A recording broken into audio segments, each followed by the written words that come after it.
As, as escolas estaduais, a competência de administração é do governo do Estado, mas evidentemente que aqueles que frequentam as escolas são os asquenses, e aí, nesse sentido, tudo que diz respeito aos asquenses também nos interessa, não é? Então, eu queria agradecer a presença de todos e convidar a professora Mazefa Varão para secretariar os trabalhos. A composição da mesa, então, fica o professor Mário Luiz, presidente da Comissão de Educação, Cultura e Esportes, presidindo, eu secretariando, o vereador Branco nos acompanhando aqui na secretaria, e chamar o professor Renato Carlos da Silva, que é coordenador da subsede da APOESP Osasco. Anunciar a presença da senhora Silvia Cristina Tavares, que aqui representa mães da ETEC Osasco 2, lá na Vila dos Remédios, né? Já anunciei a presença da professora Irene Machado Pantelidax, que é dirigente de ensino de Osasco, da senhora Jamil Aparecida Fernandes, que é diretora do Sindicato dos Funcionários e Servidores da Educação Estadual, da AFUSE, da Macro Osasco e Região. Solicitar a professora Nilceia Fleury Vitorino para fazer parte da nossa mesa. Ela é secretária de Assuntos Municipais da POESP. A senhora chegou, mas nós já vamos passar a palavra para a senhora. Pode utilizar a tribuna, está à sua disposição. Boa noite a todos, boa noite a todas. Boa noite à mesa do vereador Mário Luiz. Muito obrigada pelo convite.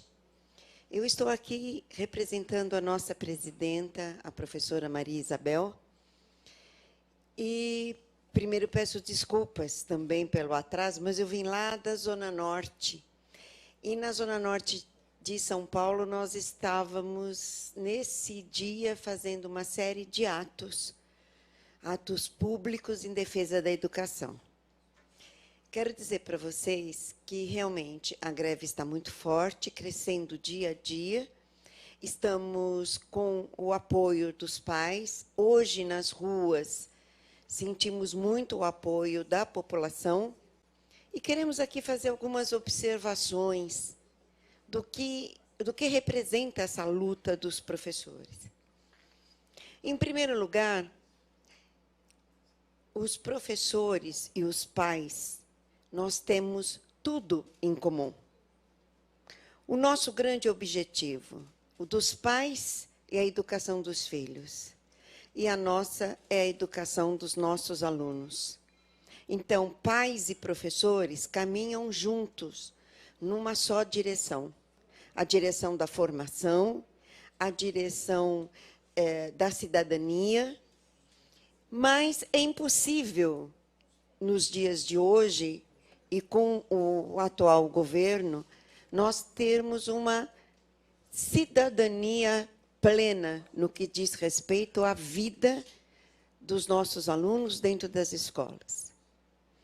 Primeiro, Paulo Freire dizia que a escola tinha que ser risonha e bela. As nossas escolas estão muito longe de serem risonhas e belas, não é?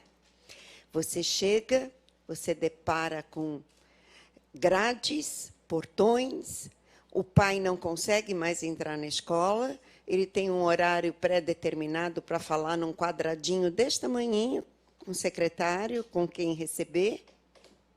Porque se ele entrasse na escola, principalmente na capital, e eu acredito que aqui não deve ser muito diferente, o que ele iria ver? Desculpem a palavra, um amontoado de crianças dentro de uma sala de aula que é praticamente um depósito, sem atrativos, sem nada que estimule o aluno. Ele está ali, depositado por 3, 4 horas, num entra e sai de professores, que às vezes ele não sabe nem o nome, porque são tantos alunos que nós não sabemos os nomes dos nossos alunos, e muitas vezes eles também não sabem o nosso nome. Porque não há interesse, é só mais um que entrou. E com a progressão continuada, o grande interesse do aluno é: eu quero ter a minha presença anotada. Porque é isso que faz com que ele passe de ano.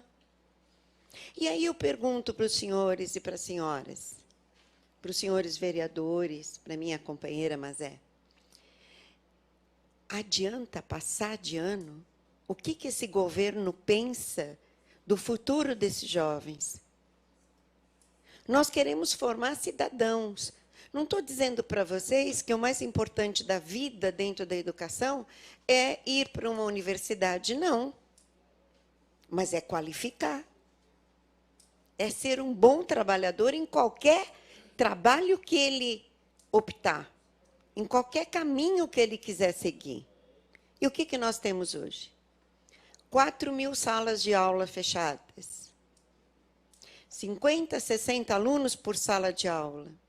A nossa greve, como o governo não quer aceitá-la, nem aceitar a possibilidade que nós estejamos em greve, o que ele faz? Proíbe as escolas de avisarem os pais, proíbe os diretores de avisarem os pais, e as crianças são remanejadas. Então, uma sala que já tem 40, recebe mais 40. E ficam lá, 3 horas, 80 crianças trancadas lá dentro. A nossa manifestação hoje era pedindo aos pais que não enviem os alunos para a escola. É triste? É. É doloroso para nós? É. Mas a luta é de todos. Não são só dos profissionais de educação. Também são dos pais, também são dos vereadores, também são dos deputados, porque nós temos que pensar no futuro desse Estado. Eu não sei se vocês leram ultimamente, mas tinha uma reportagem da UOL dizendo que alunos universitários, a mãe estava acompanhando para a escola. Vocês viram isso? É um absurdo.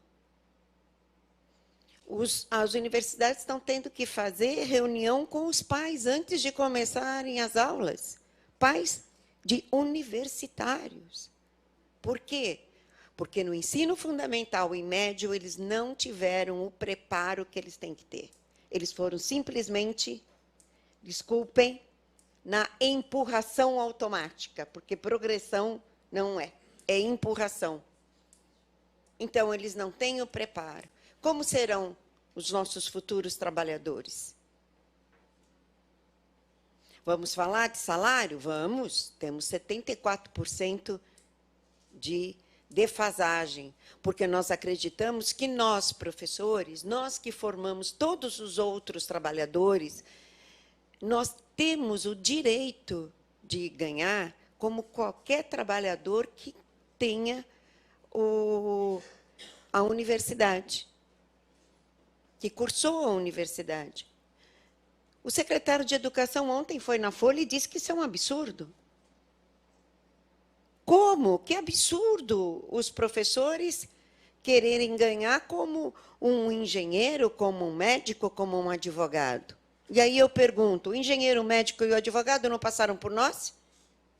Nós, para cuidarmos dos filhos dos senhores e das senhoras, também não temos que cursar uma universidade? Também não temos o ensino superior completo? Também não temos que nos aperfeiçoar dia a dia para acompanhar essa garotada?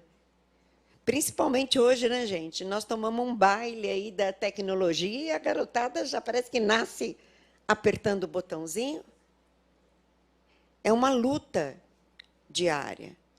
Outra coisa que o senhor secretário disse ontem, e que eu não sei se os companheiros aqui presentes e toda essa bancada que está me ouvindo agora sabe, mas ele disse assim, não, os funcionários públicos têm estabilidade. Ora, Quando um funcionário das empresas privadas se aposenta, ele tem um fundo de garantia que ele acumulou durante anos. E ele sai com o famoso pé de meia, né? Dá para comprar uma casinha na praia, dá para fazer uma boa de uma viagem, dá para garantir os dias futuros. O funcionário público, quando se aposenta, sai com uma mão na frente e outra atrás. Porque nós não temos fundo de garantia. Essas 4.000 salas fechadas originou 15.000 professores desempregados. Professores que, às vezes, senhores vereadores, têm 20 anos de profissão, 22, 24. E saíram, por não serem efetivos, saíram, de novo eu cito, né, a frase popular, com uma mão na frente e outra atrás. Porque, além de não ter fundo de garantia, também não tem seguro-desemprego. Então, o governo fecha a sala, acumula alunos, fecha períodos inteiros, período noturno, que é do nosso aluno trabalhador, que precisa ir para a escola e que tem que trabalhar o dia inteiro para ajudar em casa, e ele não tem escola para cursar no período noturno. Então, são essas verdades que são camufladas, e a grande imprensa não mostra. Só nos mostra como grandes vilões, que, por nossa culpa, 5.000 alunos, 5 milhões de alunos, porque são tantos zeros que a gente até se perde, estão sendo prejudicados. E eu pergunto, prejudicados no quê? Eles estão sendo prejudicados há anos com a empurração automática, com a enganação de estar numa escola, com a enganação de serem apenas depositados. Não é isso que nós queremos. Nós lutamos, sim, por salário, mas nós lutamos por dignidade. Nós lutamos por respeito. Nós lutamos para ter a escola do Paulo Freire, risonha e bela, para que o nosso aluno tenha vontade de estudar, para que o nosso aluno tenha interesse de estudar, de ser promovido pelos seus méritos e de galgar um futuro brilhante em qualquer que seja a profissão que ele escolher. Muito obrigada.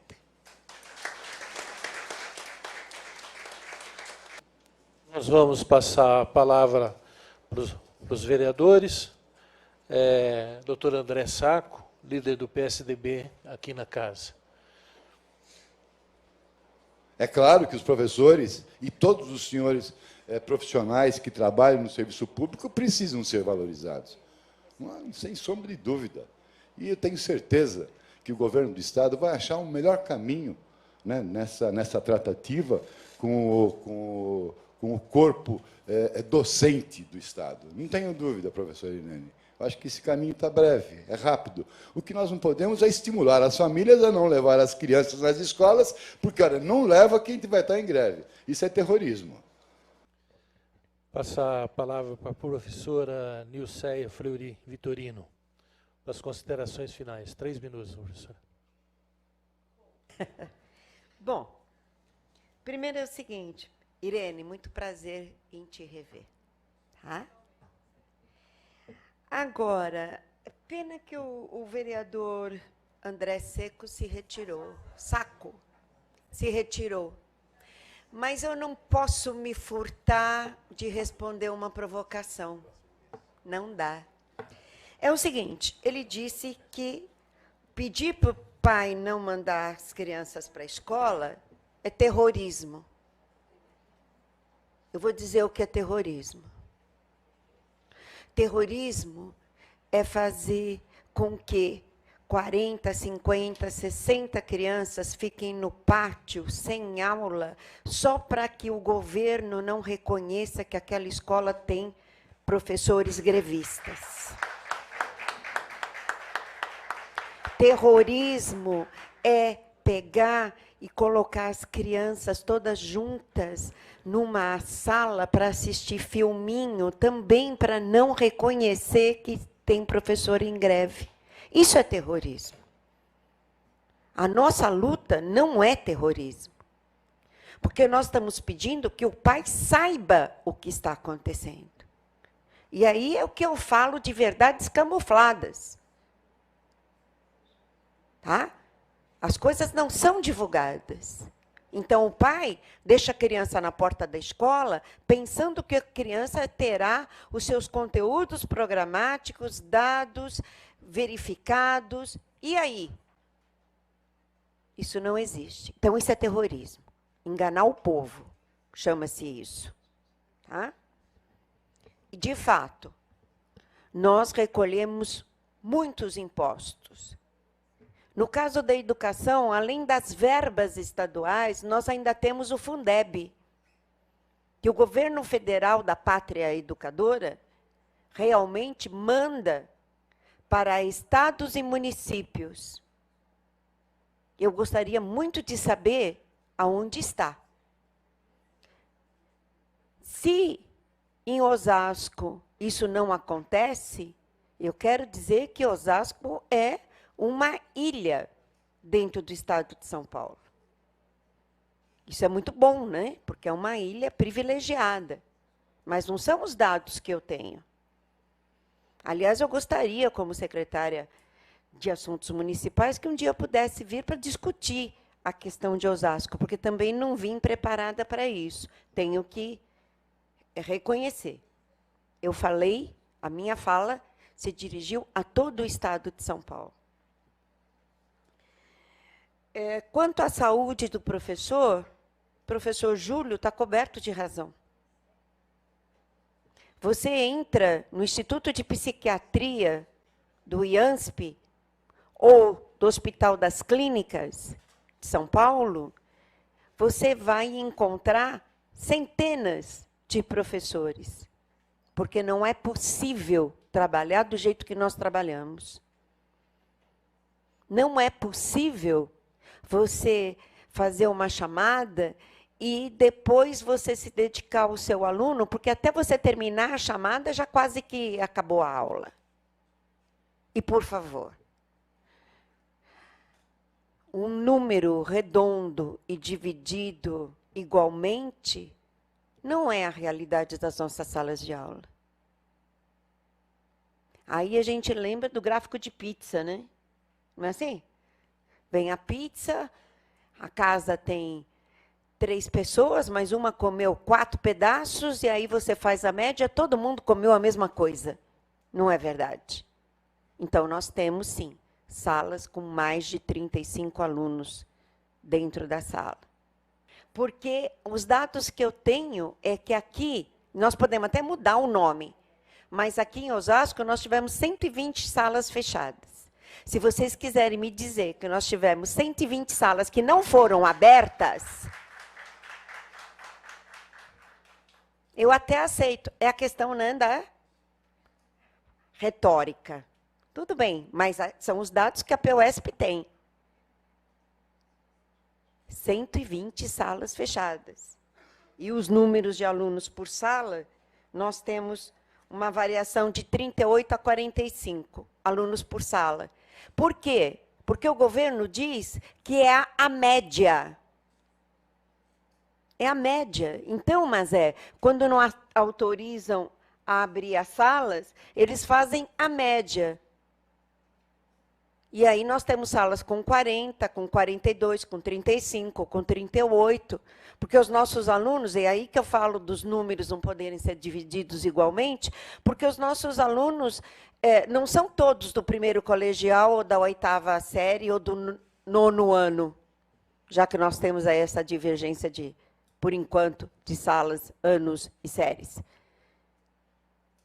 Mas nós temos a necessidade da procura.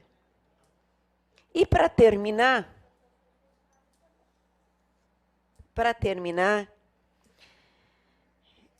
e torno a dizer que pena que o vereador saiu, mas eu vou fazer uma provocação para ele, e os seus assessores vão colocar. certo? Ele deve estar assistindo. Se ele está tão preocupado conosco, se ele reconhece tanto o trabalho dos profissionais de educação, e aqui eu quero me dirigir também à senhora, que infelizmente eu não anotei o nome, mas que é representante dos funcionários, e dizer que funcionários... Isabel? Jamir. Que funcionário também é educador, viu? Funcionário dentro da escola também é educador. E isso é importante nós reconhecermos. Mas eu quero dizer para o vereador André que, se ele está tão preocupado, que ele faça uma gestão junto ao governo do Estado, já que eles são do mesmo partido, para que ele abra as negociações. Ele, como líder do PSDB na Câmara, ele pode muito bem, realmente, nos ajudar na nossa greve. Obrigada.